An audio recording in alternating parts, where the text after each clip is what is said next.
Super చెప్పారండి. మీకు ఒక ఇంతమంది చేశారు కదా, మీ స్టైల్ మీకుంది, భలే ఉంది, మంచిగా చేశారు. ఏమంటారు, పట్టు చీరకు సంబంధించిన ఏమన్నా చేస్తారా? అంటే అంటే మీరు చెయ్యాలని యాక్టింగ్ అనుకుంటున్నారా, పాట పాడాలనుకుంటున్నారా? మరి ఇప్పుడు నన్ను తీసుకోవద్దు అని మీరే చెప్తున్నట్లుంది. నన్ను తీసుకోవద్దు తండ్రి, నేను ఏదో పాటలు పాడుకుంటా తప్ప నేను తీసుకోకు, ఏదో తప్పదు, అందరు చేస్తున్నారు కదా నేను చేస్తున్నా అన్న. ఇంకోటి ఏదన్నా ఉంటే చేయండి. నేనేమన్నా అంటే, మీరు పట్టు చీర కొనాలనుకున్నారు, అదే పట్టు చీర మీ ఎదురింటి ఆవిడ తీసుకునింది. ఇప్పుడు ఆ పట్టు చీర అది కట్టకుండా దాని చేతితోనే అది కాల్చి పడేసేలాగా దాని మైండ్ని క్రియేట్ చేయాలి. అర్థమైందా?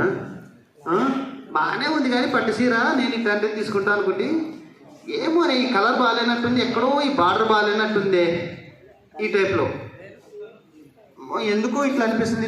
ఈ చీర చూసినప్పటి నుంచి ఏమంటారు, మా ఇంట్లో కరెంట్ పోయిందే, ఇట్లయితే కొన్ని ఇట్లా దిష్టిలు తగులుతూ ఉంటాయి, కొన్నిటికి మంచిది కాదు, మీ ఇంటికి మంచిది కాదు ఇది అని తనని మీ స్టైల్లో చెప్పి, ఈ చీర వద్దే నాకు, ఈ చీర దీన్ని పాడేద్దాం అనుకుంటున్నా అంటే, ఎవరికొనో ఒకరికి ఇస్తే మంచిదేనే, మన చుట్టుపక్కల ఉన్న వాళ్ళకి మంచి జరుగుతుందంట మనకి అని తన చేతితోనే మీరు చీర తీసుకోవాలి. ఎవరికో ఎందుకు లేవే, నువ్వు తీసుకొని పోవాలి. నాకైతే వద్దే, కానీ నువ్వు అంత చెప్తున్నావు కాబట్టి ఇంకా సరేలే తీసుకుందాం మరి అని అట్లా ప్రాక్టీస్ చేయండి. ఈ ఐడియాని చేయండి. మీరు కొంచెం డిఫరెంట్గా ఉంది. పాటలు పాడడం వల్లనేమో మీరు మాట్లాడుతుంటే కూడా పాట తీరే ఉంది.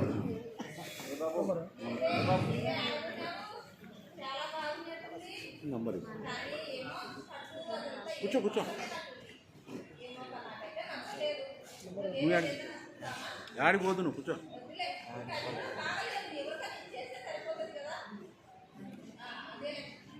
అట్లేటేనా? ఆమె కూడా వచ్చింది కదా ఆ రోజు? వచ్చింది. ఉండు. ఓకే మేడం, బాగా చేశారు, చాలా బాగా.